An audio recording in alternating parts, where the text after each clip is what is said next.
Mesdames, Messieurs, bonsoir. Amoureux du sport, je vous souhaite la bienvenue sur le plateau de la Grande Team. Ravi de vous retrouver pour notre rendez-vous sportif quotidien. Et bien sûr, avant de démarrer, je vous invite, s'il vous plaît, à suivre le sommaire. On y va. Au sommaire de ce numéro de la Grande Team, les infos sportives d'ici et d'ailleurs, c'est dans LGT News. Dans l'actu, on parle des éliminatoires Cannes 2025. Les éléphants qualifiés, Faye doit-il faire tourner l'équipe? Vos avis sont attendus sur le plateau de la Grande Team.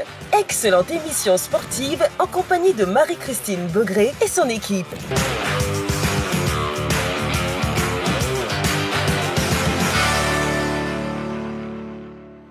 Alors ce soir, comme tous les soirs, nous serons donc en direct sur la 3 pendant 90 minutes, de 20h30 à 22h, bien sûr en votre compagnie, amoureux du sport. Et je serai accompagnée sur le plateau de Coach Alain. Coach Alain, bonsoir. Bonsoir Marie-Christine. Comment vous allez? Je vais super bien. Et de Dago Charles. Dago Charles, bonsoir. Bonsoir Marie-Christine. Comment vous allez? Je vais très bien. D'accord, ravi de vous retrouver. Je suis heureux comme toi.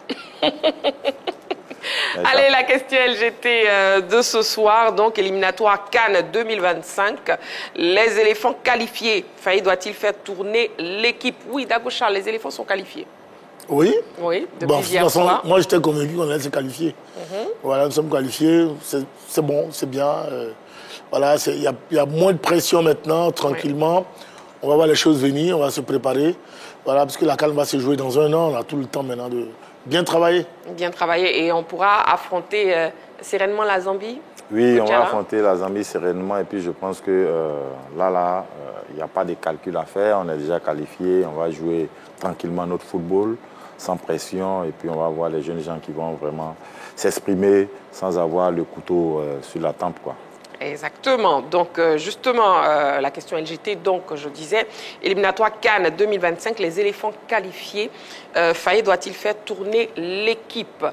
Vous pouvez donc nous appeler au 27 21 59 93 99, le numéro de téléphone de la 3, et toujours la page Facebook de la 3 que vous connaissez, hein, disponible pour vous. La première rubrique de cette émission, c'est LGT News, où on vous donne l'essentiel de l'actualité sportive, et c'est maintenant.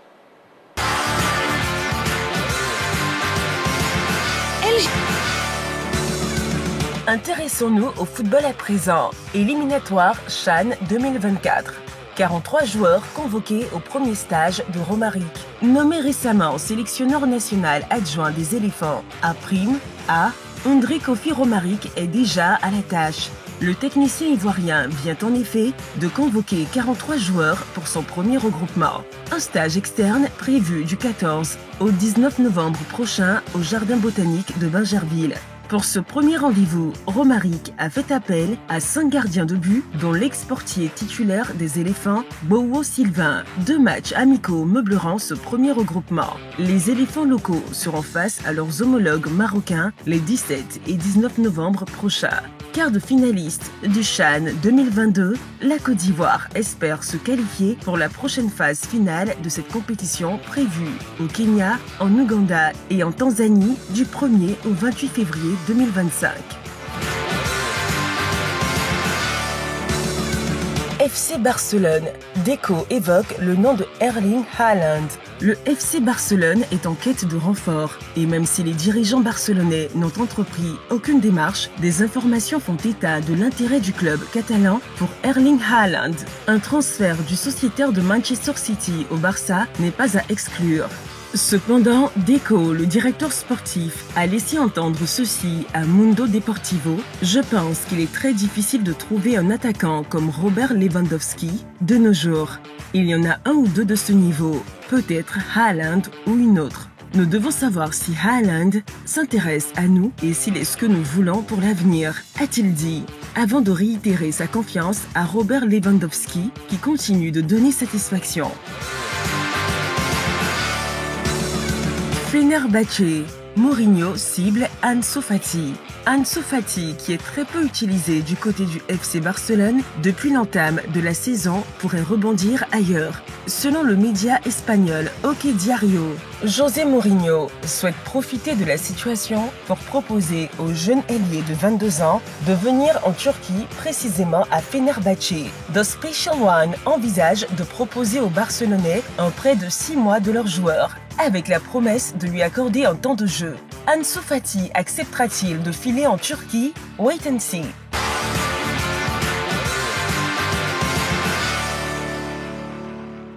La question LGT de ce soir, éliminatoire Cannes 2025. Les éléphants qualifiés, Faye doit-il faire tourner l'équipe? C'est donc la question LGT de ce soir. Donc retenez bien la question. Vous pourrez nous appeler dans quelques minutes au 27 21 59 93 99 et continuer de nous écrire sur la page Facebook de la 3. Pour le débrief des news, on commence avec Coach Alain. Oui. Oui, nous allons parler de la première sélection de Kofi Ndri Romaric, alias Diego, qui a convoqué 43 joueurs, dont 5 gardiens de but. Et parmi les 5 gardiens de but, on a l'international champion d'Afrique, Bobo Sylvain, qui a été convoqué pour ce regroupement. Mais Baye Christine, qu'est-ce qui te fait remarquer? Qu'est-ce qui te fait mal? Non, je souris, excusez-moi, Coach Alain. D'accord, Charles. En fait, Coach Alain, il a les surnoms de tout le monde. Oui, là, Romaric, c'est alias Diego. Franck Caissier, c'est alias Morgan. Décidement avec vous. Ils sont tous à Yopougon, en général. Bon, donc on parle de Diego. On parle de Diego qui a fait son premier recrutement aujourd'hui. Il faut signifier que dans le staff de Diego, il y a un certain Cissé Abdul Karim qui va se charger de la préparation des gardiens de but. Il y a Zaré qui est comme on appelle, l'adjoint fétiche de Romaric. Donc parmi les 43 joueurs convoqués, il y a 5 gardiens de but, donc un certain Sylvain Bobo qui renaît quand même après une sanction qu'il avait prise. Il avait une suspension de près de 2 ans. Aujourd'hui, il revient. Il est en train de faire les beaux jours de l'Africa Sport en Ligue 2. Il a fait les beaux jours du Stade d'Abidjan en Ligue 1. Et puis maintenant, il fait les beaux jours de l'Africa en Ligue 2. Mais il faut dire que le premier jour aujourd'hui a été marqué par la présence de 11 joueurs, dont 2 gardiens de but. Donc ça fait 13 joueurs qui étaient présents aujourd'hui au Jardin Botanique. En tout cas, Romaric va travailler ses joueurs du 14 au 19. Et après, dans ce stage-là, il aura 2 matchs amicaux contre le Maroc qui vont se passer le 17 et le 19 novembre. En tout cas, on va souhaiter bonne chance à Romaric qui va permettre à cette Côte d'Ivoire de se qualifier pour le CHAN qui va se passer en Ouganda et en Tanzanie. En tout cas, bonne chance, effectivement, bonne chance, Diego, au coach Romaric. Tu auras Bobo Sylvain dans les buts. Tu as un certain Ricky Hans qui est revenu. En tout cas, tu as une pléiade de bons joueurs ivoiriens qui sont actuellement dans les championnats ivoiriens. Voilà, donc, et puis Bobo Sylvain, qu'on salue au passage, qui était consultant sur la 3 pendant la CAN, ici en Côte d'Ivoire. Et puis Dago Charles, oui. Moi, je voudrais bien non seulement saluer la résilience de Bobo Sylvain, puis montrer aux jeunes gens que c'est un homme de grand caractère, parce qu'il faut de reconnaître quand même qu'on a été en équipe A, champion d'Afrique, accepté de revenir jouer en équipe A'. Ça voudrait dire que franchement, moralement, on est fort et qu'on continue de travailler pour revenir en équipe A. En tout cas, bravo à Sylvain, qu'il continue comme ça. Et donc, moi, c'est pour parler de Ansu Fati, pardon. Ansu Fati, contrairement à Pep Guardiola, avec lequel beaucoup d'Africains ont des difficultés, et pas les footballeurs africains en général ont des difficultés, voilà, Ansu Fati aura la chance et je souhaite vraiment qu'il aille du côté de Fenerbahçe avec José Mourinho. Parce qu'avec Mourinho, on a vu que tous les footballeurs africains qui ont travaillé à ses côtés s'en sont très bien sortis. Quand on pense à Didier, Michael Essien, Obi Michael, tous ceux, Calunio.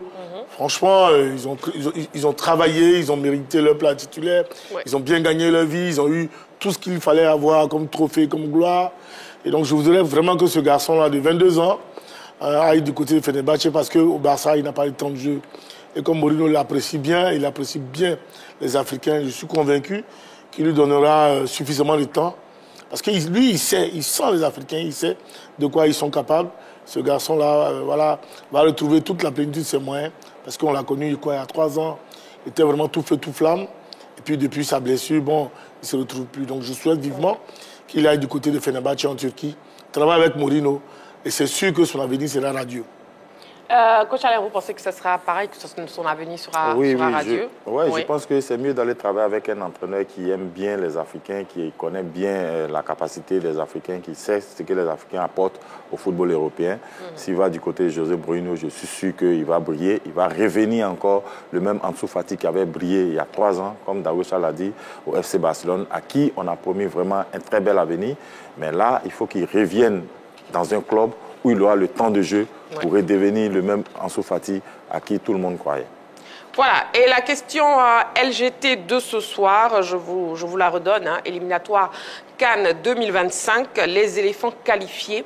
Faye doit-il faire tourner l'équipe? Les éléphants qualifiés, le coach Faye doit-il faire tourner l'équipe? C'est la question LGT de ce soir. Le numéro de téléphone de la 3, c'est le 27 21 59 93 99. La page Facebook de la 3, tout aussi disponible pour vous, pour répondre bien sûr à la question. Vous suivez votre émission La Grande Team, votre émission essentiellement sportive. Nous sommes en direct sur la 3, comme chaque soir, du lundi au vendredi, de 20h30 à 22h. Bien sûr, sur la 3, la chaîne qui vous offre 3 fois plus de sport. Ce soir, nous aurons un invité. Nous aurons déjà dans la rubrique l'invité, nous aurons un invité, une personnalité du monde sportif. Il s'agit de Stéphane Konaté, ex-basketteur international ivoirien, qu'on recevra dans quelques minutes sur le plateau de La Grande Team dans la rubrique l'invité. On aura aussi les cartons de la semaine et l'actu avec la question LGT. Pour l'heure, on marque une petite pause, juste le temps de la publicité. On se retrouve dans quelques secondes pour la suite de votre émission. À tout de suite.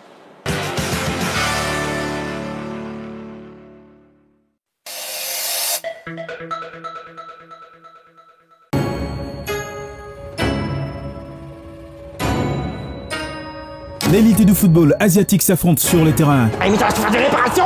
La frappe et l'ouverture du score. Des chocs inattendus, des rebondissements incroyables. Et ils confirment leur statut de trouble faite avec son inévitable incontournable attaquant, Sofiane Rahimi. Des joueurs de classe mondiale. Cristiano Ronaldo.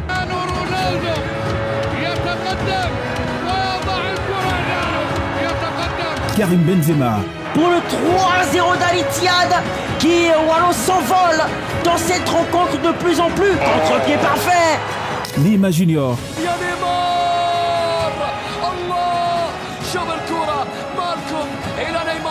Franck Kessié. Jean-Yves Rakwasi. C'est un véritable festival. Ah mais quel crochet. Là, le but est si facile que ça. Sadio Mané. C'est Sadio Mané, la reprise exceptionnelle. Et ben voilà, quelle horreur encore une fois en défense, un duel, Sadio Mané. Et bien d'autres. L'AFC Champions League Elite 2024-2025 et l'AFC Champions League 2 2024-2025, deux rendez-vous incontournables des amoureux du ballon rond. À suivre exclusivement sur la 3, du 16 septembre 2024 au 17 mai 2025. La 3, nous offrons 3 fois plus de sport.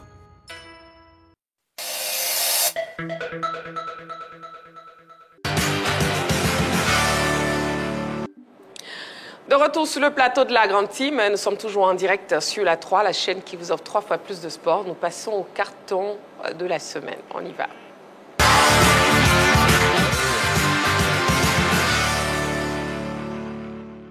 Un principe très simple que vous connaissez.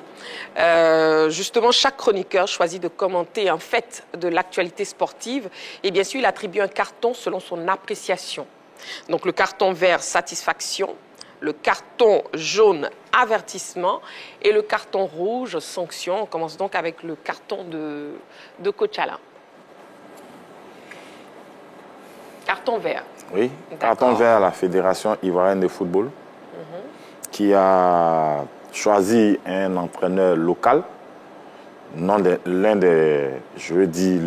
quelqu'un qui a fait toutes les divisions, qui a fait la 3e division, qui a fait la Ligue 2, qui a fait la Ligue 1, à la personne de Kofi Ndri Romari, qui forme un duo inséparable avec un certain Zari Abaka. Bravo à la Fédération ivoirienne de football. Dans leur projet, pendant leur campagne, ils avaient promis les sélections aux sélectionneurs ivoiriens qui font leurs preuves dans les différents championnats. Et voilà un qui a fait ses preuves en D3, qui a fait ses preuves en D2, en Ligue 2 et qui a fait ses preuves en Ligue 1. En tout cas, chapeau au président Yacine Idriss Diallo, qui est là en train de dérouler son programme, qui a choisi Ndri Kofi Romaric pour conduire les A'. En tout cas, nous, en tant qu'entraîneurs, nous, en tant que sportifs, on est satisfaits de ce choix parce que là, quand on choisit quelqu'un qui connaît le football ivoirien, qui connaît le football local, qui a quand même entraîné des équipes, il connaît tous les joueurs qu'il a choisis aujourd'hui. En tout cas, on ne peut que applaudir cette nomination. En tout cas, bravo à la Fédération ivoirienne de football et on espère que ça va continuer encore pour longtemps. D'accord, donc carton vert à la Fédération ivoirienne de football pour la nomination de Romaric, c'est ça? C'est ça. De Diego. D'accord. Au fait, coach Alain, Beau Sylvain, il a un surnom aussi? Oui, il a un surnom. D'accord, et lui c'est? Guéla Siognon. Guéla Siognon. Guéla Siognon. Ça veut dire Dieu n'oublie personne. Eh bien, d'accord. On apprend beaucoup avec coach Alain. Guélationnon, Dieu, c'est en quelle langue? C'est un guéri. C'est en guéri, Guélationnon, d'accord. Donc, Dago Charles, Guélationnon, hein, Dieu n'oublie personne. Ils sont vraiment en vogue, ces guéris là. Restons dans les cartons de la semaine. Je vous félicite. Le carton de Dago Charles, c'est... Oui, c'est aussi ce guéri-là, Beau Sylvain. Oui, effectivement, moi, franchement, ce garçon-là, oui. C'est vrai, j'ai eu la chance de le côtoyer ici lors de la dernière Coupe d'Afrique. Il était avec nous comme consultant, il était vraiment brillant. Et puis, voilà, je le vois du côté du stade d'Abidjan, du côté de l'Africa Sport. Votre carton est de quelle couleur, s'il vous plaît? Ah, parce que là, on voit un carton rouge. Voilà, il est vert pour Beau Sylvain. Et donc, d'abord, le consultant, l'homme, et puis maintenant le footballeur. Il le voit jouer à l'Africa Sport et puis accepter de venir en sélection A'. Je dis que c'est vraiment un grand, parce que nous autres, là, on a connu certains de nos camarades footballeurs internationaux qui, lorsque, en son temps, on les convoquait plus, c'était vraiment difficile avec les différents sélectionneurs.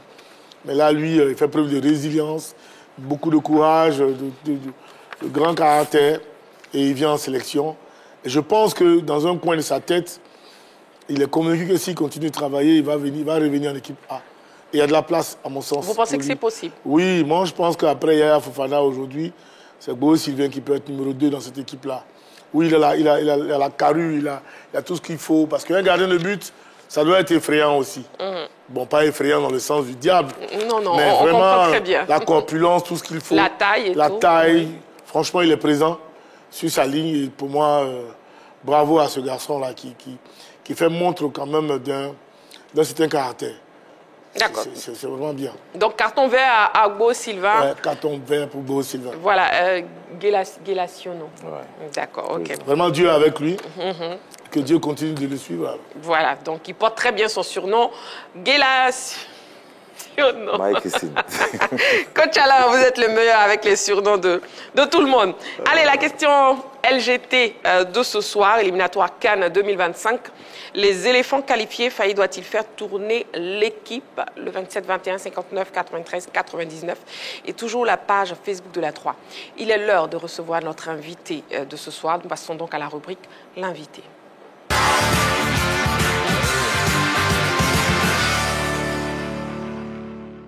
Notre invité de ce jour est un ex-basketteur international ivoirien.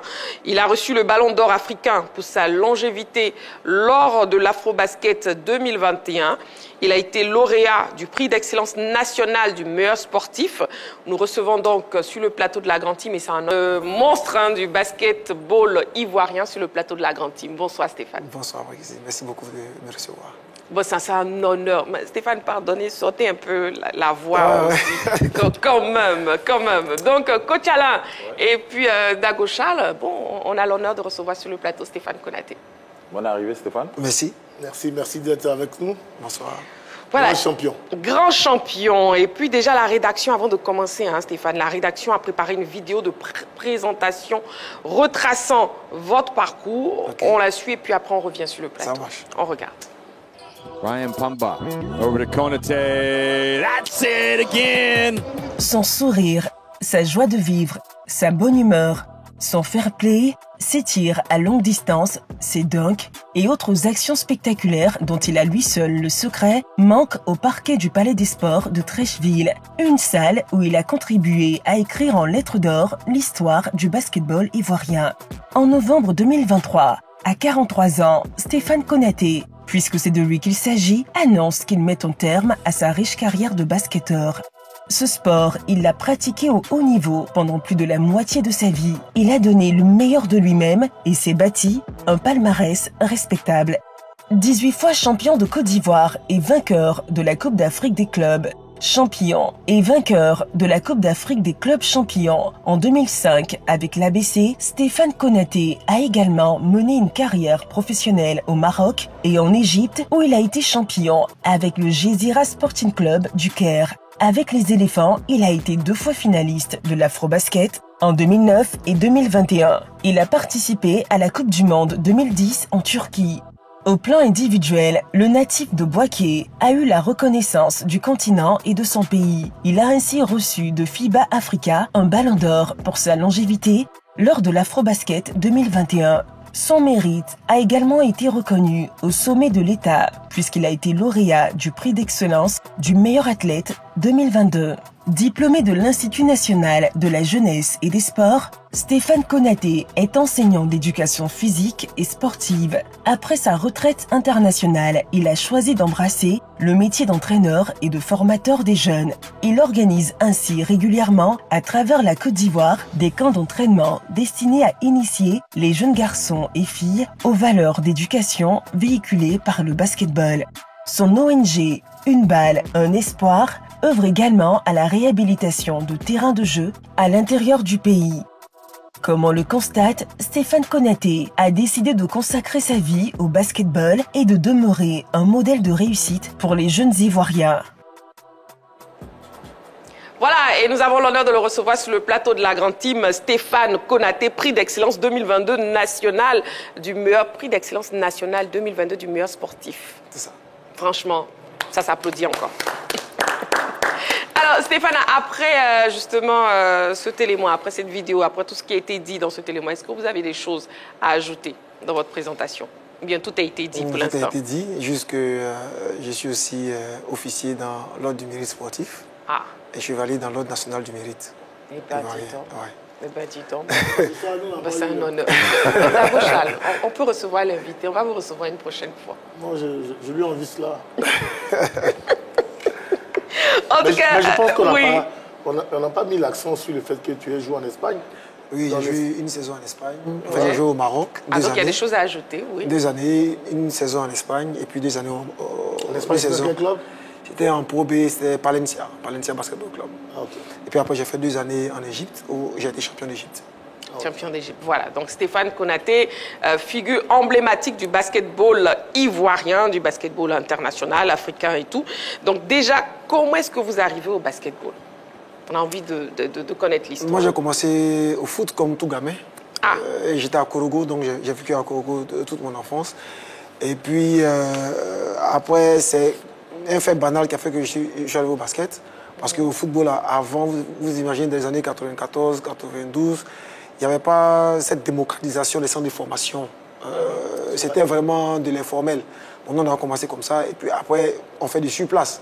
Moi, je voyais mes collègues petits basketteurs qui venaient jouer le championnat national à Abidjan, à Yamoussoukro, à Bouaké. Ben, je me suis dit, bon, eux au moins, ils évoluent. Et puis la DTN, avant, au basket, se promène pour faire de la détection par rapport aux équipes nationales. Donc, je me suis dit, bon, pourquoi pas, comme j'ai envie de faire carrière dans le sport. Donc voilà comment je bifurque vers le basket. Et puis bon, ça a marché, puisque quand j'ai commencé, on m'a détecté en Benjamin et j'ai commencé à jouer en équipe nationale depuis l'âge de 13-14 ans. Ah, très tôt. Et puis comment justement vos parents ont pris la nouvelle? Est-ce que vos parents ont accepté que vous puissiez jouer au basketball de façon professionnelle? Oui, moi mon père était sportif, il dit était parce qu'il est décédé déjà, et ma mère aussi est sportive. Donc on a baigné dans une famille même déjà sportive. Et quand tu commences à faire du sport, les parents ne peuvent que t'accompagner d'un premier temps. Maintenant, quand ça devient compliqué avec l'école, qu'ils commencent à essayer de mettre des restrictions. Donc moi, mon père me disait, si tu travailles bien à l'école, tu joues au basket. Si tu travailles mal, ben, tu ne joues pas au basket. Donc cette pression positive, pour moi c'est une pression positive, de t'inciter à bien travailler pour vivre ta passion. Donc voilà comment ils m'ont accompagné. Et depuis l'âge de 13 ans, étant à Korogo, il fallait faire les regroupements de l'équipe nationale de Benjamin à Abidjan. Donc moi, je faisais la route chaque week-end. Je venais à Abidjan, je faisais mes entraînements et repartis. Donc si un parent ne t'accompagne pas dans ça, il ne peut jamais laisser son enfant de 13-14 ans prendre la route. Et puis avant, il n'y avait pas l'autoroute. C'était la route nationale, comme on connaissait. Donc risquer, en griffe sa vie comme ça, la vie de ton gamin, pour sa passion, pour le basket, vraiment, il faut le faire. Il faut le faire, il faut le faire. Et vos parents vous ont soutenu. Et puis, finalement, vous optez pour une carrière professionnelle de basketteur, alors que vous auriez pu avoir un statut de fonctionnaire. Je suis fonctionnaire déjà, mais c'est pour ça que ma carrière internationale n'a pas duré. Parce que tu ne peux pas faire les deux en même temps. Tu choisis un. Bien sûr. Donc voilà, donc étant à l'INGS déjà, tu commences à faire ces sorties-là. Mais après, il faut rester, tu fais un choix. Soit tu es fonctionnaire, agent de l'État, soit tu démissionnes et puis tu pars continuer ta carrière sportive. Donc j'ai accepté de rester et d'écouter ma carrière internationale. D'accord. Pour rester fonctionnaire de l'État. Exactement. Très bien. Dago Charles, oui. Ouais, c'est vrai que Bon, moi je peux comprendre. Parce que moi-même, je suis arrivé au football par hasard aussi. Mais après, à partir de cette catégorie de Benjamin et autres, quel est cet ancien, à mon sens, dans les années 90 qui a pu t'inspirer? Parce que nous autres, on allait au Palais des Sports pour voir les Billy Alphonse, Elio Denji, Djadji Clément et autres. Est-ce qu'il y a un ancien qui t'a inspiré pour que tu deviennes après ce grand basketteur? Il faut dire que déjà, en 92, 93, il n'y avait pas Internet, il n'y avait pas de réseaux sociaux, il n'y avait rien du tout. On ne jouait le basket avec notre imagination. On avait une vieille vidéo VHS là, qui tournait de quartier en quartier. Et quand ça tourne dans ton quartier, tu vas t'asseoir, on s'assoit, nous tous on regarde. Et c'était Michael Jordan. C'était les prouesses de Michael Jordan. On regardait ça, mais on ne savait même pas ce qui s'est passé en NBA. C'était vraiment un rêve de gamin. Mais un rêve innocent, un rêve insouciant en fait, en vrai. Parce qu'on ne savait pas tout ce qui s'est passé derrière, comment ça se passait. Comme aujourd'hui, le gamin ici, le gamin à Korogo, il voit ce que LeBron James est en train de faire le matin, à midi, le soir. Ça n'a rien à voir avec ce que nous, on a vécu. C'est complètement différent. Et donc, c'est Michael Jordan qui m'a inspiré. Et après, ton gamin, oui. Exactement. Après, tu as des coachs qui vous entraînent, qui mettent la main à la pâte tous les jours pour qu'on puisse continuer et vivre notre rêve. Voilà. Et ce rêve d'enfant, ce rêve de gamin, s'est concrétisé par une carrière bien remplie de Stéphane Konaté. Stéphane Konaté, justement, parlons de l'ABC. Que représente l'ABC dans cette belle carrière? Mais la question est bizarre. Hein? Mais l'ABC fait partie de mon ADN. Quoi qu'on dise, j'ai fait quand même 20 ans à l'ABC. 20 ans, 18 titres, une Coupe d'Afrique, qualification pour la balle, quart de finale de la balle. Donc ça fait partie de mon histoire. Donc l'ABC a été... j'ai fait toute ma jeunesse à l'ABC. Parce que quand je venais à l'ABC, j'avais 23 ans. Et j'ai quitté l'ABC, j'avais 43 ans. Voilà. Donc j'ai fait la moitié de ma vie, on va dire ça comme ça, de la jeunesse à l'ABC. Aujourd'hui, je ne suis plus à l'ABC, je suis dans une autre équipe. C'est le sport. Voilà, tout simplement. Tout simplement. D'accord. Oui, Kotiala. Je voudrais te poser une question. Il y avait un certain basketteur à l'Afrique qu'on appelait Silva. Oui, Franck Silva. Franck Silva. Est-ce qui t'a inspiré dans ta progression? Moi, coach Franck Silva... J'étais basketteur avant de devenir coach. Franck Silva. Oui, moi, Franck Silva, il a été mon entraîneur. Il a été mon entraîneur à l'Africa et il a été mon entraîneur à l'ABC. Donc Franck Silva, c'est quelqu'un que moi, j'ai beaucoup de respect pour lui. Et malheureusement, je ne l'ai pas vu jouer. Parce que quand nous, on t'a coloré jouer à Abidjan, la télévision, c'était à RT1, arrivé à 20h ou 21h. Ça, parce qu'il faut que tu ailles bosser aussi à 19h. Donc on ne peut pas suivre les matchs. Donc moi, je l'ai connu étant à Abidjan, quand je suis rentré à l'INGS. Et il a été mon coach à l'Africa en 2002-2003. Il m'a inspiré parce que c'est quelqu'un qui était un très grand joueur. Donc il nous a inspiré. On a eu beaucoup de témoignages des uns des autres par rapport à comment il était quand il jouait. Et il nous a transmis sa manière d'être, sa manière de comment il était quand il était joueur à nous, ces joueurs étant l'Africa. Et moi j'ai apprécié. On s'est retrouvés encore à l'ABC. On a fait 2 saisons. Une saison où on a perdu le titre en 2021 et une saison où on était champion en 2022 avec lui. Donc c'est quelqu'un que je respecte beaucoup. J'ai énormément de respect pour lui. Et voilà, c'est un papa pour nous. Donc quand on a besoin de conseils, on s'appelle. Il est toujours disponible. Et en plus, c'est mon collègue, on est dans le même établissement. En tant que prof de PS.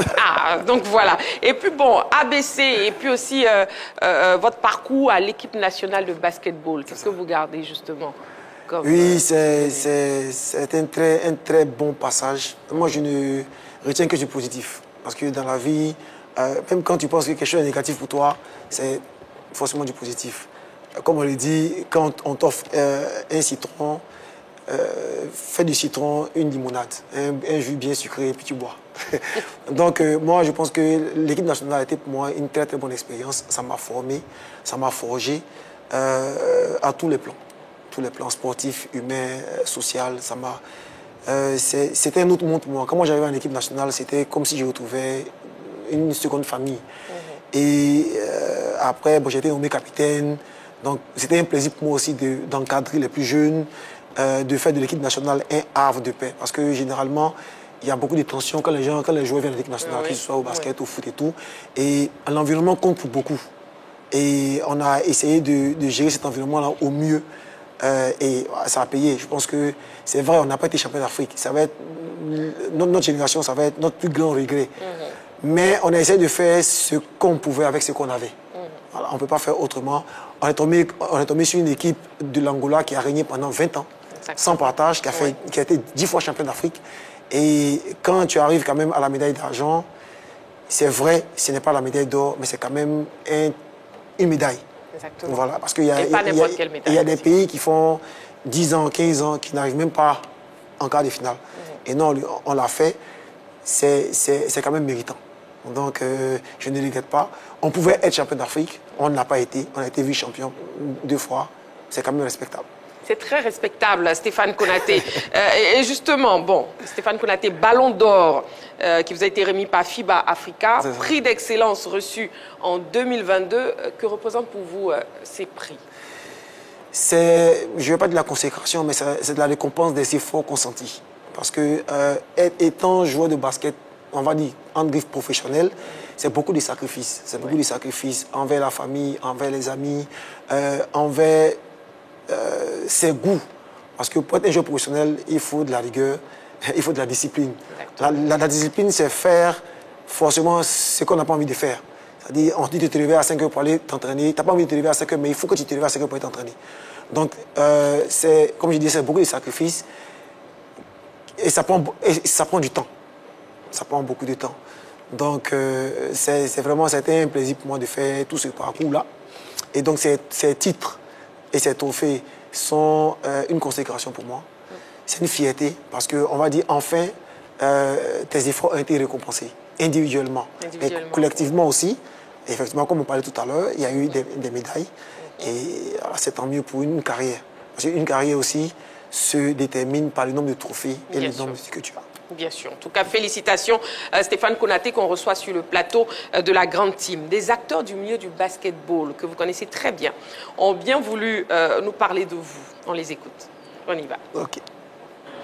Le coach Stéphane, vraiment, c'est quelqu'un qui a du potentiel dans le basket ivoirien d'abord. C'est quelqu'un qui a apporté dans le basket ivoirien. En tant que coach, c'est quelqu'un qui est à l'écoute de ses joueurs, à l'écoute de ses collaborateurs aussi. Et c'est quelqu'un qui apporte du nouveau dans le basket ivoirien. C'est quelqu'un qui a une très bonne expérience, donc qui apporte son appui dans le basket ivoirien. Le coach Stéphane, bien avant qu'il soit coach, on était déjà coéquipiers à l'ABC pendant 6 ans. Et j'ai eu 6 titres avec lui. Et aujourd'hui, c'est ma première année en tant que coach. Et je l'ai sollicité pour ma formation. Et il m'a appelé aujourd'hui. J'ai la chance aujourd'hui d'être avec Konaté Stéphane en tant que coach. On connaît déjà son vécu en Côte d'Ivoire. Aujourd'hui, il a décidé de partager son expérience avec les jeunes frères. Donc, c'est une chance pour moi d'être aujourd'hui avec lui. C'est quelqu'un de calme, un peu exigeant de base, parce qu'il demande à ce qu'on donne tous nos potentiels qu'on a l'habitude de faire, au fait. Il aimerait qu'on soit calme, précis, posé dans la tête. Et puis, il faut qu'on applique aussi beaucoup de consignes qu'il nous demande, au fait. Il y a d'abord sur le terrain et en dehors du terrain. Sur le terrain, nous apprendre à être maîtres de nous-mêmes, parce que c'est très important dans le sport que nous pratiquons. Et ensuite, en dehors du terrain, nous apprendre à... Parce que c'est ce qui se passe sur le terrain qui se reflète en dehors du terrain. Donc c'est des valeurs qui nous enseignent au-delà d'être un bon basketteur. C'est que Dieu lui donne longue vie et que lui donne la force de réaliser tous ses vœux sur cette terre des hommes d'abord. Et c'est quelqu'un vraiment, moi personnellement je ne sais pas quoi dire quoi, mais c'est juste comment Dieu, je l'encourage dans ce qu'il fait et essayer toujours avec lui. En tant qu'ami, en tant que coach, lui c'était la bonne chance. Parce que c'est pas facile. C'est ma première année, ben, je sens que c'est pas facile. C'était la bonne chance et qu'il est sur la bonne voie. JC à 3, 1, 2, 3 JC. Voilà, Stéphane Konaté, qu'est-ce que ça vous fait justement d'entendre ces belles paroles à votre endroit? Ça fait plaisir d'entendre ce genre de témoignages venant de proches, on va dire, parce qu'on travaille au quotidien. Et comme il a dit, c'est pas, comme Serge Kaka a dit, c'est pas facile, hein. C'est vraiment pas facile, surtout quand tu quittes la position de joueur, la position d'entraîneur, il y a beaucoup de choses que tu essaies d'inculquer que les gens ne comprennent pas. Mais ça, il faut beaucoup de patience, il faut du temps, surtout du temps.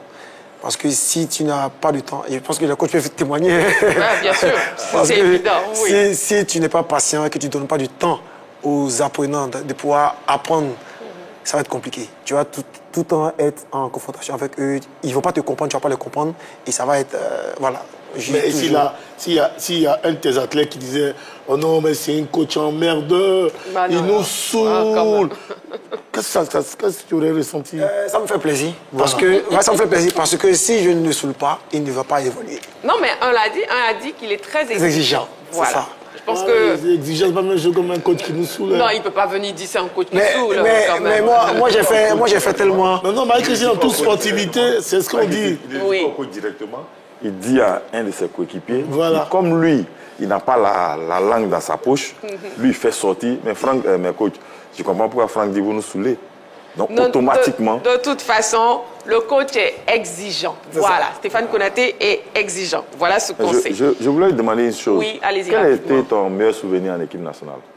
Mon meilleur souvenir en équipe nationale?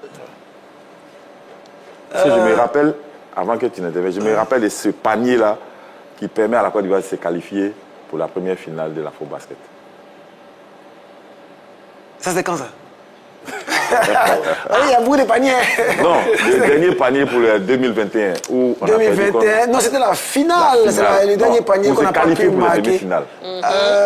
Oui. Non, mais franchement, comme c'est récent, je peux dire que c'est l'Afro-Basket 2021 qui a été une très très bonne expérience pour moi, je pense.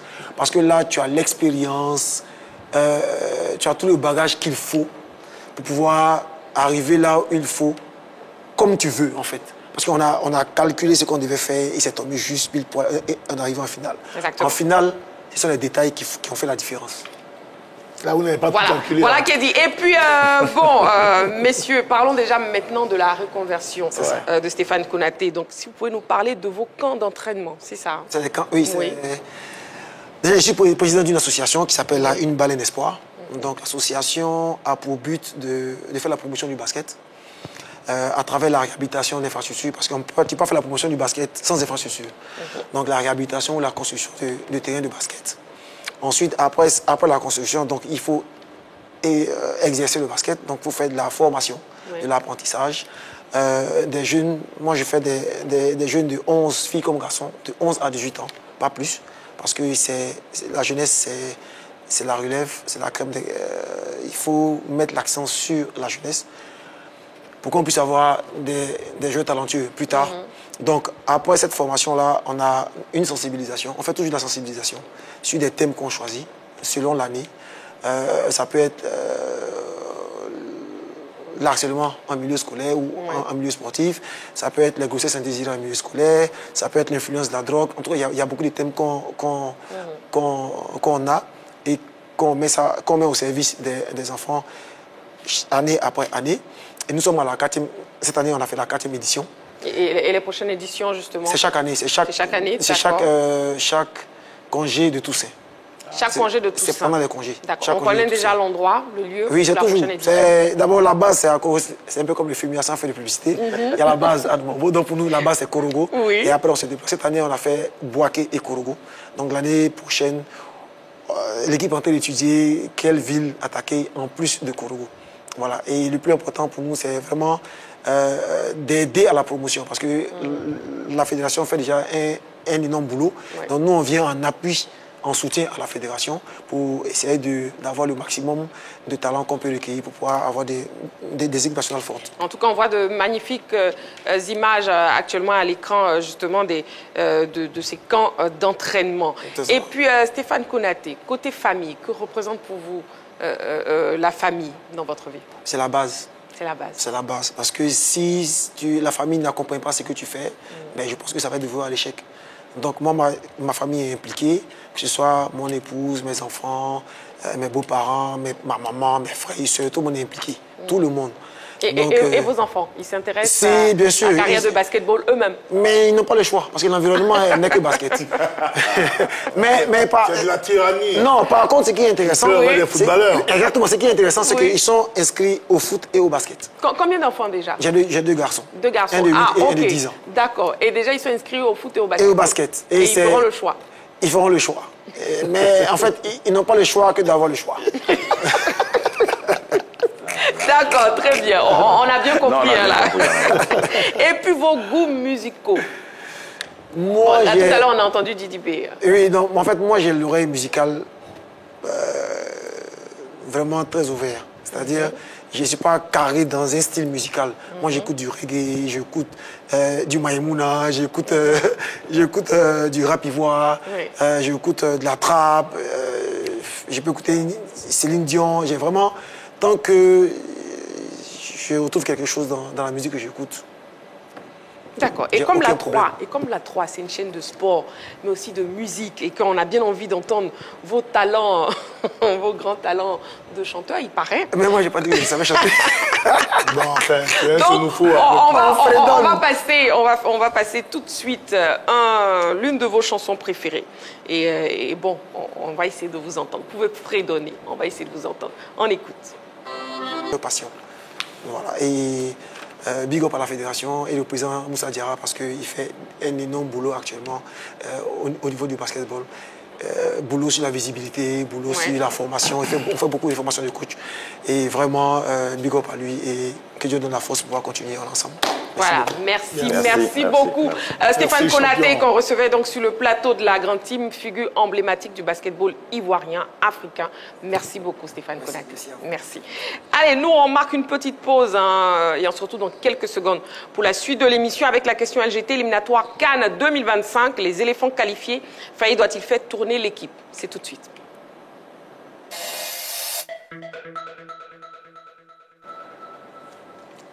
De retour sur le plateau de la Grande Team Amoureux du sport, nous avons été rejoints par Jean-Philippe. Jean-Philippe, bonsoir. Bonsoir, Christine. Voilà, donc avec vous, Jean-Philippe, avec Coach Alain et Dago Charles, c'est parti pour l'actu de ce soir.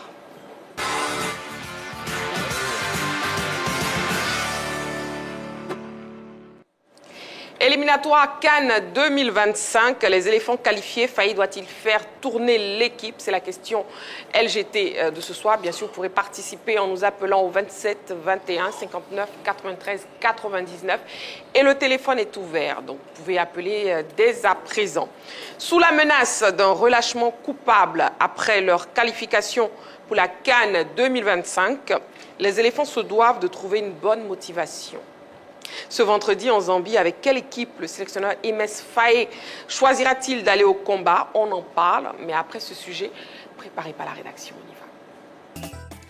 Les éléphants qualifiés, Faye doit-il faire tourner l'équipe? C'est la question LGT de ce soir. N'oubliez pas, le téléphone est ouvert, le 27 21 59 93 99 et aussi la page Facebook de la 3. Bon, avant de vous poser la question sur le plateau, messieurs, nous allons prendre la direction de Ndola en Zambie pour prendre les dernières nouvelles déjà avec notre envoyé spécial Henri Joël.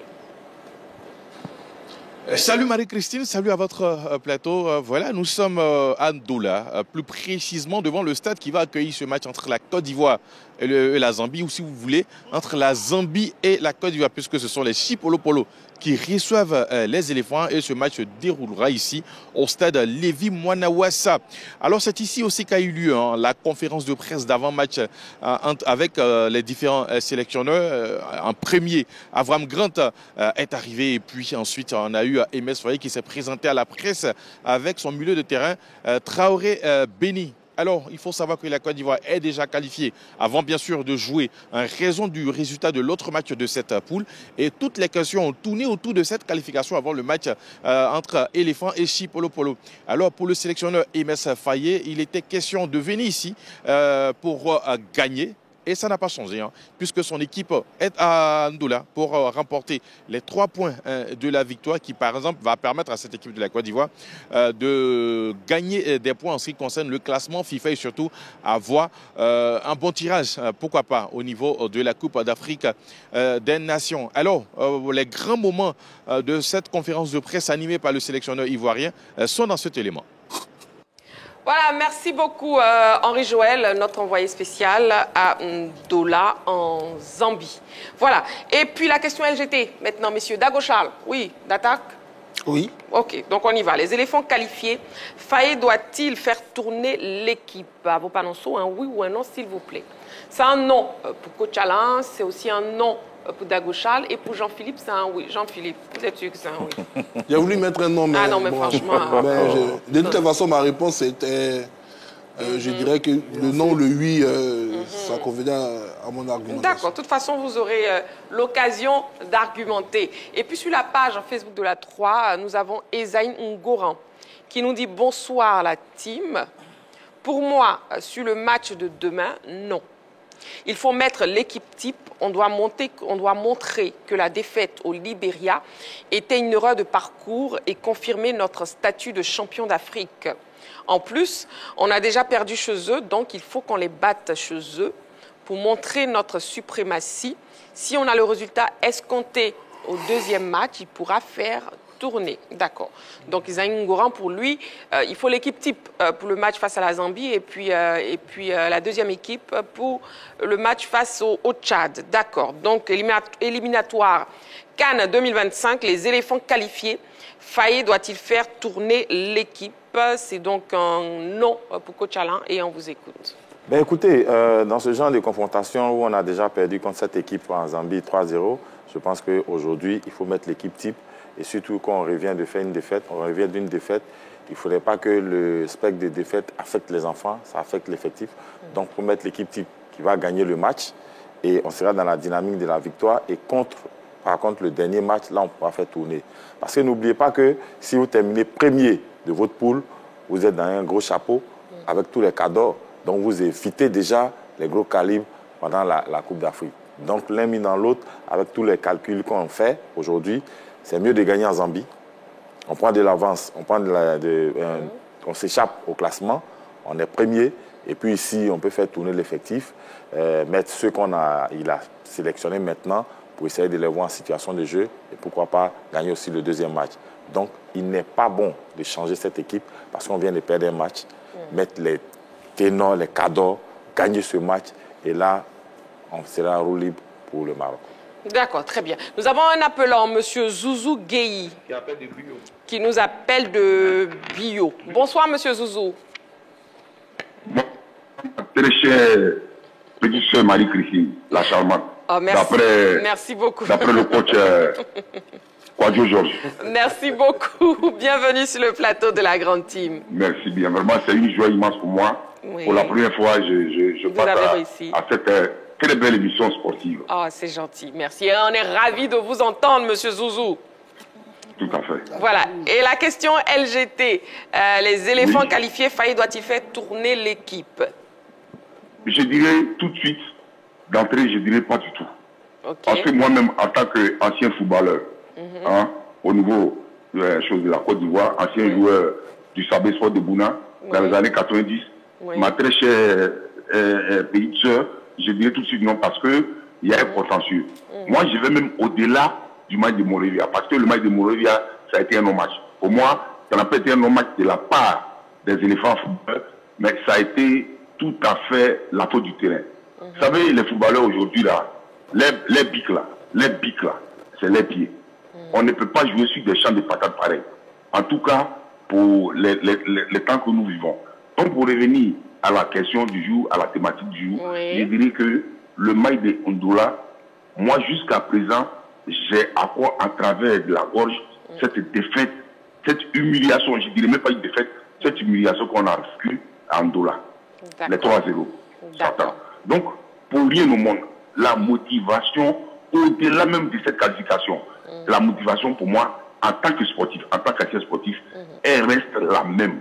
Faut que ceux-là, c'est bien même, ils ont fait pour passer le match à Ndola. Parce que pour eux, c'est un terrain qui est réussi et c'est un terrain sur lequel ils ont battu la Côte, ils ont humilié la Côte d'Ivoire. Ils nous ont battu en 2015 devant le président Alassane. Je crois en Guinée équatoriale, si je me rappelle bien. Ils nous ont humiliés en Ndola. Mais je pense qu'il est grand temps. Moi, j'ai même de côté le 2-0 du match aller ici en Côte d'Ivoire.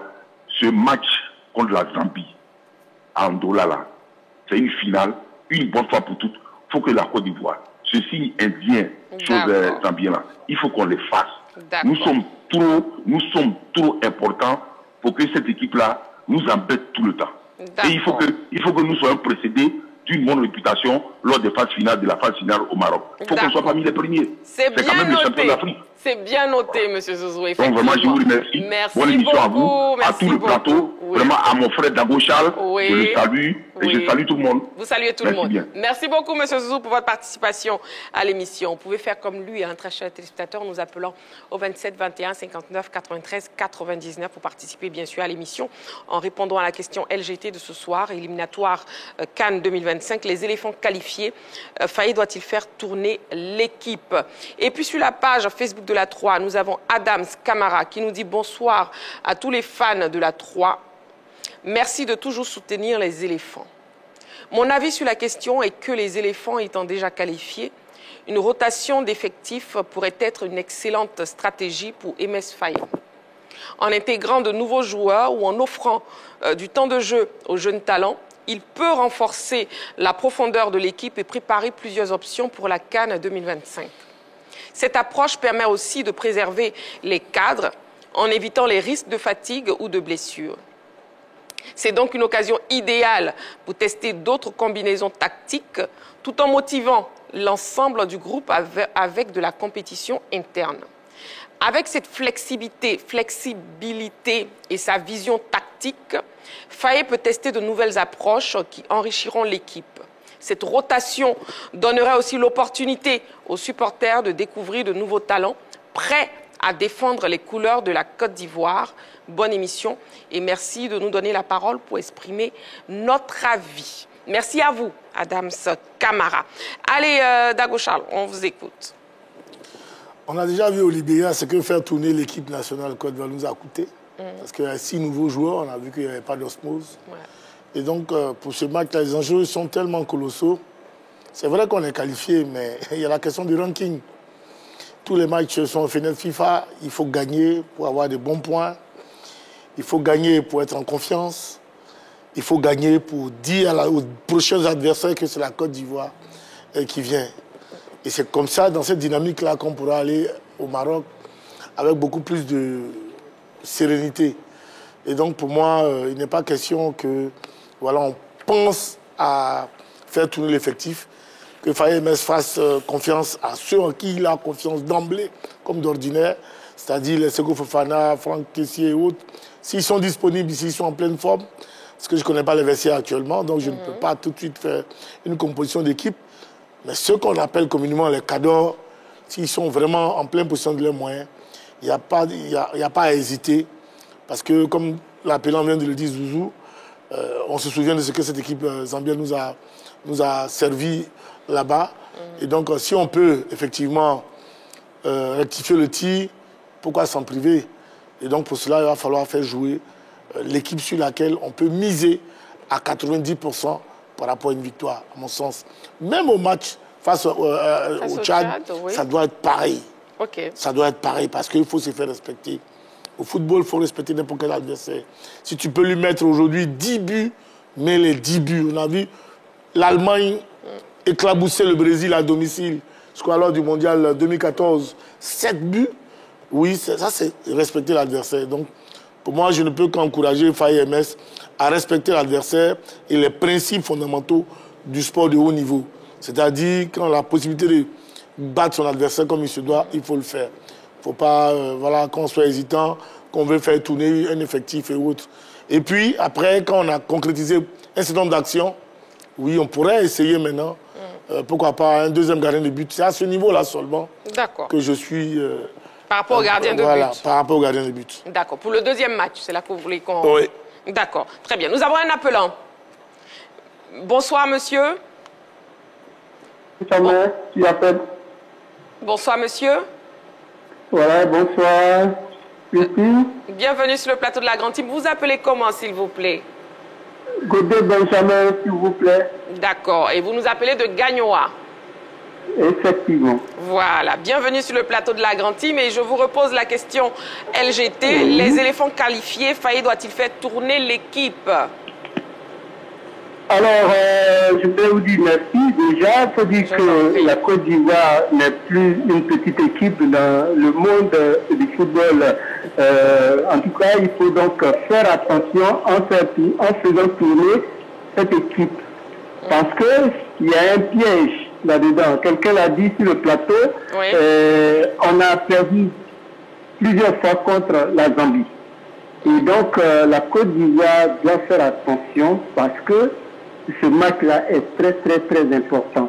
D'abord pour la suprématie, et ensuite pour la notoriété, mais surtout pour marquer véritablement une certaine, j'allais dire, présence. Parce que la Côte d'Ivoire, depuis un moment, est donc parmi les grandes nations du football. Ouais. Si on fait tourner l'équipe, et que demain, la Zambie nous bat, on dira parce qu'on est pratiquement qualifié, c'est pourquoi on a mis cette... Alors qu'il faut se faire respecter. Donc je souhaiterais que l'entraîneur monte une équipe capable de rivaliser avec cette formation zambienne sur ses bases, parce qu'on n'acceptera pas encore une défaite face à cette équipe zambienne. Donc il faut faire attention. On peut apporter peut-être quelques petits changement, mais garder l'ossature de cette formation, voilà, l'ossature de cette équipe des éléphants de Côte d'Ivoire. Je vous remercie. C'est nous qui vous remercions. Merci beaucoup pour votre participation à l'émission. Merci beaucoup. Éliminatoire Cannes 2025, les éléphants qualifiés, Faye doit-il faire tourner l'équipe? Toujours sur la page Facebook de la 3, nous avons Maxime Kwame qui nous dit bonsoir la team. Pour moi, il faut qu'on gagne ce match pour montrer à tous que sans le match nul du Tchad et de la Sierra Leone, on allait gagner ce match avec la manière parce que la défaite au Libéria n'est pas encore digérée.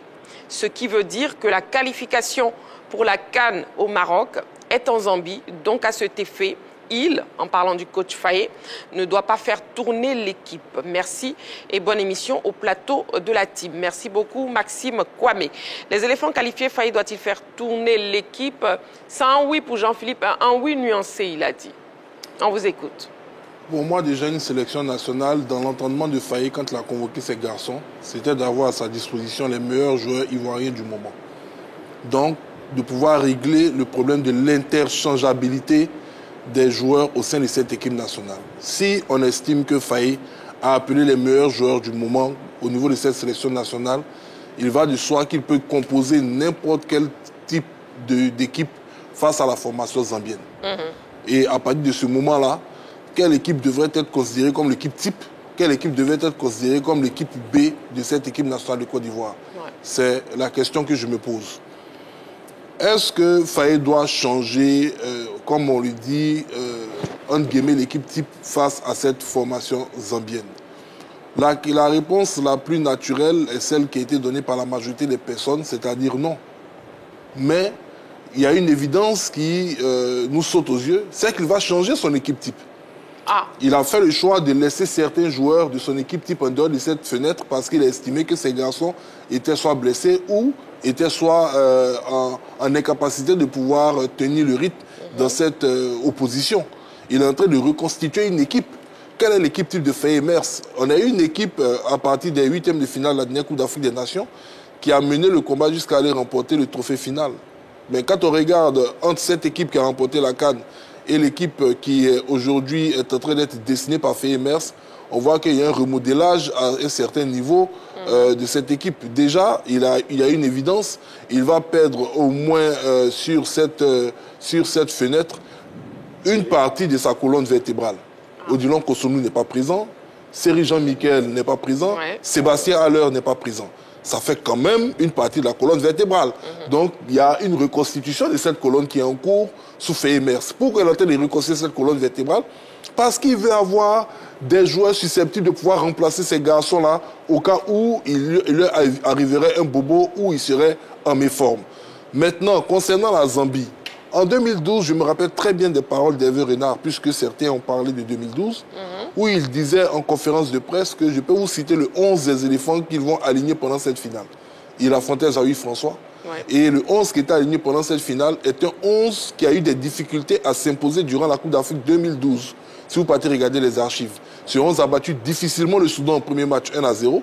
Ce 11 a battu difficilement le Mali en demi-finale. C'est ce même 11 qui était aligné alors que les autres équipes qui avaient joué dans l'intervalle de la compétition avaient largement dominé leurs adversaires. Donc c'est dire que généralement, celle qu'on pense être l'équipe type face à ce type d'adversaire, parce que ce type d'adversaire les étudie tellement bien, elle a souvent du mal à s'exprimer. Donc il faut également chercher à surprendre l'adversaire chez lui. En tournant l'effectif. La défaite de Ndola en 2023, mais on a expliqué les circonstances. 12 joueurs de l'équipe nationale, dont plus de 6 à 7 titulaires, avaient envoyé des documents de leurs services médicaux de club annonçant leur indisponibilité pour la rencontre. L'entraîneur ne pouvait rien faire. On était en juin, période estivale, fin de saison. Tous les garçons étaient en vacances dans leur esprit. Ils ont levé le pied. Il y a eu un non-match du côté de Ndola. Pourquoi je le rappelle? À mon sens, aujourd'hui, l'orgueil de l'Ivoirien ferait que, peu importe les garçons qui seront alignés demain face à la Zambie, on n'aura pas la même configuration de la rencontre qui a eu lieu à Ndola. Et il faut dire que ce n'est pas une guéguerre, mais cette petite rivalité, parce que pour moi la Zambie ce n'est pas à l'égal de la Côte d'Ivoire, malgré tout le respect que j'ai pour elle, cette petite rivalité que l'on veut créer, ce n'est même pas la bête noire de la Côte d'Ivoire. La Côte d'Ivoire en Afrique a une seule bête noire, pour moi c'est l'Égypte. Il n'y en a pas deux. Et donc cette équipe zambienne, c'est elle qui aura la plus grosse charge émotionnelle. Elle doit impérativement battre les éléphants. Donc elle va devoir tout simplement ouvrir, comme on le dit, au niveau de son bastion défensif. Mais le coach a très bien fait de quand même rappeler un garçon comme Adingra Simon. Parce que ce sont des hommes qui ont de la vitesse, qui ont de la technique, qui vont pouvoir avaler de l'espace pour mettre cette équipe en danger. Donc moi je dirais, comme il a dit lui-même, il a un plan face aux Zambiens. Je pense que c'est la rencontre qu'il a le plus étudié. Il va mettre en application son plan demain. Je vis Traoré Beignet à la conférence de presse. Ça augure que le garçon sera sûrement dans le milieu pour remplacer Seri Jean-Michel numériquement. Donc je pense que demain, il va aligner une équipe qui devrait avoir la maîtrise du jeu, qui devrait avoir l'allant offensif nécessaire pour pouvoir tout simplement battre l'équipe zambienne. D'accord. En tout cas, pour vous, c'est un oui. Les éléphants qualifiés, Faye doit faire tourner l'équipe. C'est un grand oui pour Jean-Philippe et il a longuement, il a bien argumenté. On a aussi Henri Joël qui a tendu son micro justement aux journalistes sportifs ivoiriens présents en Zambie. Il s'exprime donc sur la question LGT. On écoute. On a vu le match face à la Sierra Leone, il a fait beaucoup tourner. Donc je ne pense pas qu'il va faire tourner l'équipe. Il va mettre les joueurs qu'il faut pour gagner ce match parce qu'il a dit l'objectif c'est de gagner les 2 derniers matchs des éliminatoires de la CAN pour se repositionner au niveau du classement FIFA et pour être en tête de série lors du tirage. Donc pour moi, il va mettre une bonne équipe compétitive pour gagner ce match et je ne pense pas qu'il va faire tourner son équipe. La première défaite de la Côte d'Ivoire, tout dernièrement au Libéria face à la Sierra Leone, est intervenu au moment où Emers Faye avait fait tourner son effectif. Et lors de la conférence de presse d'avant-match, il a clairement dit « Vous m'avez reproché d'avoir fait tourner cette équipe. » Naturellement, cela veut dire que Faye Emers ne voudra pas faire tourner son effectif. Et je pense qu'aujourd'hui, la Côte d'Ivoire, lors des éliminatoires de la CAN 2023, a perdu en Ndola. Donc il y a une certaine revanche pour les Ivoiriens. Donc il faut sérieusement aligner l'équipe capable de battre cette équipe zambienne qui, pour certains, est devenue la bête noire des éléphants, surtout à domicile. Donc nous pensons qu'il doit aligner un commando, les joueurs qui ont l'habitude de jouer, qui sont les cadres, les ténors de l'équipe, pour pouvoir remporter le gain de la partie ici, à Ndola. Nous sommes à une bataille à Ndola. La Côte d'Ivoire, championne d'Afrique. La Côte d'Ivoire est qualifiée, certes, mais la Côte d'Ivoire a un prestige et un statut à faire respecter. En plus, comme on le dit, hein, après la qualification, il y a le tirage au sort. Le tirage au sort, il faut pouvoir être parmi les meilleurs au niveau africain pour être tête de poule et espérer avoir un bon tirage pour la phase finale. Donc, on est là pour gagner. Et quand on vient à la bataille pour gagner, il faut pouvoir aller avec ses meilleurs éléments. Donc, je pense qu'il est dit, une sélection nationale, c'est au mérite. C'est au mérite et je pense que ceux qui méritent de jouer demain, il va les placer. C'est donc l'avis des journalistes sportifs ivoiriens présents actuellement en Zambie. Et puis on a le sélectionneur, oui. Le sélectionneur Imès Faye qui s'est exprimé en conférence de presse d'avant-match. On l'écoute. On joue pour gagner. On joue pour gagner. Mais quand vous êtes sélectionneur, vous devez vous adapter en fait au contexte général. On est parti en Sierra Leone, enfin au Libéria. On a eu un terrain qui n'était pas favorable pour certains joueurs. Ça veut dire que si on les faisait jouer, on avait plus de chances de les blesser que de les voir performer. Donc on a fait une équipe compétitive par rapport à tout le contexte. Mais c'est toujours l'objectif final, c'est de gagner. Donc là, demain, on va faire une équipe pour gagner. Et si on fera des changements on n'est pas là pour faire plaisir aux joueurs. Dire il est venu, donc il doit jouer. Non, il n'y a personne qui doit jouer. Celui qui doit jouer, c'est celui qui mérite de jouer. Après, si le match nous demande de faire des changements avec ceux qui sont arrivés nouvellement, on fera. Mais si les nouveaux ne doivent pas jouer, ils ne joueront pas. En tout cas, on n'a pas d'obligation sur ça. On sait qu'on est attendu maintenant partout où on va, que toutes les équipes veulent battre la Côte d'Ivoire, on a la preuve. Là.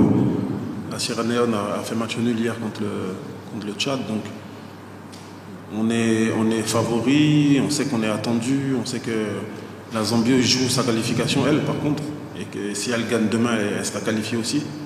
Donc ils vont nous mettre une pression, les supporters vont nous mettre la pression. Donc, ça, c'est le foot de haut niveau. On a l'habitude de gérer la pression. Et comme j'ai toujours dit, on essaie de mettre la pression de manière positive. Donc on sait ce qu'on veut. On sait qu'on a perdu. Les joueurs savent. Les joueurs sont conscients. Comme je l'avais dit en conférence de presse, il y a beaucoup de joueurs qui m'ont écrit pour me dire qu'il fallait vite se rattraper. Donc moi, on connaît, on sait pourquoi on est venu en tout cas. Donc ça va être un bon match et on va relancer la dynamique et reprendre notre série de victoires. Voilà, nous venons donc d'entendre le coach Faye. Impression après les propos du coach. Coach Alain. Moi, je pense que c'est ce qu'il devait dire. Hein. C'est logique. Il faut mettre ceux qui méritent de jouer. Et on n'est pas venu faire plaisir à Pierre ou bien à Paul. Là, on a un objectif et on a un résultat qu'on a allé chercher. C'est les 3 points. Gagner, on est favori. Il faut gagner et puis revenir, remettre la joie dans le cœur des Ivoiriens. Darochal. Oui, il a été lucide. Il est conscient que l'enjeu va certainement se retrouver du côté des Zambiens parce qu'eux, ils doivent absolument nous battre pour pouvoir se qualifier, pour s'assurer de se qualifier parce qu'ils ont un dernier match face à la Sierra Leone qui est dans le dur aussi. Si la Sierra Leone bat cette équipe zambienne, elle pourrait se qualifier. Donc, c'était aux Zambiens de faire le jeu à domicile, chez eux, pardon. Donc, il a bien compris, il a bien analysé. Il va mettre les joueurs qu'il faudra pour qu'on garde notre prestige et qu'on finisse premier de cette rencontre. Non, moi, je suis convaincu que on va passer. Ça, je n'ai aucun doute. J'ai vraiment confiance en Faye et à son groupe. Maintenant, après, une chose est de voir Faye aligner les gens à qui il a entièrement confiance. Et puis, après, les donnes changent. Voilà. Moi, la seule chose que je crains, c'est l'entame de la rencontre. Parce qu'en général, l'entame d'une rencontre en Zambie, sinon dans cette partie du monde, est vraiment difficile pour nous qui sommes du côté de l'Afrique de l'Ouest. Parce que la question de l'altitude se pose en général dans les 20 premières minutes. Oui. Et si on est parvenu à gérer cela, bon, on va s'en sortir. D'accord. Éliminatoire Cannes 2025, les éléphants qualifiés. Faye doit-il faire tourner l'équipe? Écoutons, s'il vous plaît, l'avis du public sportif ivoirien. Pour ma part, je pense que c'est une très belle initiative. Parce que, bien vrai que nous sommes déjà qualifiés, mais au moins, les joueurs ont besoin de plus de temps. Les joueurs comme le gardien, comme Badra Ali, et l'attaquant comme Vakoun, qui ont plus de temps, qui n'ont jamais été sélectionnés, qui sont sélectionnés rarement. Ça va leur permettre de se valoriser, ça va leur permettre de déployer un peu leur temps de jeu. Pour moi, c'est nécessaire. Il faut faire tourner, il faut donner la chance à tous les joueurs pour au moins montrer un peu leur talent à la population ivoirienne, pour que le jour J de la compétition puisse en tirer du profit. Aujourd'hui, il faut voir un peu si tous ceux qui sont encore à la touche, qui n'ont pas encore pris, ils n'ont pas joué les premiers, les premiers matchs, il faudrait leur donner la chance pour qu'ils puissent aussi montrer ce qu'ils savent faire. Oui, il doit faire tourner son équipe. Parce que jouer toujours avec l'équipe favori, souvent montre aussi nos défauts. Voilà, l'adversaire est là, il regarde. Quand c'est comme ça, le jeu est anticipé. Mais faire tourner l'équipe, bon, ça embrouille un peu l'adversaire. Est-ce que vous voyez? Voilà, ça embrouille un peu l'adversaire, ça les déstabilise. Ils n'arrivent pas à voir un peu dans le jeu. Moi, je ne pense pas qu'il doit faire tourner son équipe, hein, parce que là, on a déjà vu dans la CAN, là, on a déjà une équipe type. Donc là, moi, je préférais que là, il continue avec l'équipe, quoi. Au lieu de tourner. C'est vrai que là, les autres sont bons, mais là, on ne connaît pas trop leur niveau de jeu. Mais ceux qui sont là, en tout cas, ceux-là, eux, on a confiance en eux. Je pense bien. Parce qu'il faut aussi voir la compétence des autres joueurs. Donc, ceux qui n'ont pas l'habitude de jouer, il faut les mettre sur le terrain pour voir leurs compétences, leurs performances, pour qu'on puisse avoir une équipe solide pour affronter la CAN 2025 au Maroc. Éliminatoire Cannes 2025, les éléphants qualifiés. Faye doit-il faire tourner l'équipe? On vient d'avoir l'avis du public sportif ivoirien. Le match Zambie-Côte d'Ivoire qui aura lieu donc demain vendredi à voir en direct sur la 3 à 16h GMT. Messieurs, pronostic. Coach Alain. Victoire de la Côte d'Ivoire. Pardon? Victoire de la Côte d'Ivoire. Oui, victoire de la Côte d'Ivoire. Combien? Victoire de la Côte d'Ivoire. Coach Alain, ce n'est pas un pronostic. Marie-Christine, je ne suis pas... bon, ok. Donc, pronostic? Ça, c'est maintenant... C'est la dictature. Allez-y, donnez des chiffres. Ben, écoutez, je pense qu'un but de la Panthère des Ebisekou. D'accord. Donc, un but de Franck Caissier. C'est ça. Très bien. Donc, 16h GMT, prise d'antenne, 15h. Voilà, sur la 3. Dagochal, pronostic? 1-0 aussi pour la Côte d'Ivoire. D'accord. Vous ne donnez pas le nom du buteur? Non. Ok. Et puis, Jean-Philippe, pronostic? Un match nul. Un match nul? Oui. D'accord. Anti-Ivoiriens et Zambiens, je pense qu'on va se neutraliser à 1-1. Un but partout. D'accord. Bon, c'est vos pronostics. On verra donc demain, Zambie-Côte d'Ivoire. N'oubliez pas, en direct sur la 3, 16h, prise d'antenne, 15h. Éliminatoire Cannes 2025, les éléphants qualifiés. Faye doit-il faire tourner l'équipe? C'était donc la question LGT de ce soir. Et puis, la grande team de ce soir, c'est terminé. Donc, c'était un plaisir de passer cette agréable soirée sportive en votre compagnie. Oui, c'est déjà terminé. Merci beaucoup, Dago Charles. Merci, je voulais vraiment féliciter les SAO, les Tchadiens hier qui ont fait un super match. Franchement, félicitations à ce groupe-là. Parce qu'ils m'ont bluffé, ils m'ont permis de réaliser combien... voilà, j'ai eu mal quand on a perdu face à cette équipe sierra-léonaise parce que avec ce qui a été mis en place par les SAO, franchement, je pense qu'il y a vraiment de quoi regretter pourquoi est-ce qu'on a perdu contre cette équipe-là. Merci beaucoup, Dagochal. Merci, Jean-Philippe. Merci, Coach Alain. Merci, Marie-Christine. Merci beaucoup à vous, très chers téléspectateurs. Rendez-vous est donc pris demain, vendredi à 20h30 en direct après le match. On se retrouve pour le débrief dans la grande team. D'ici là, prenez soin de vous et n'oubliez pas, faites toujours du sport.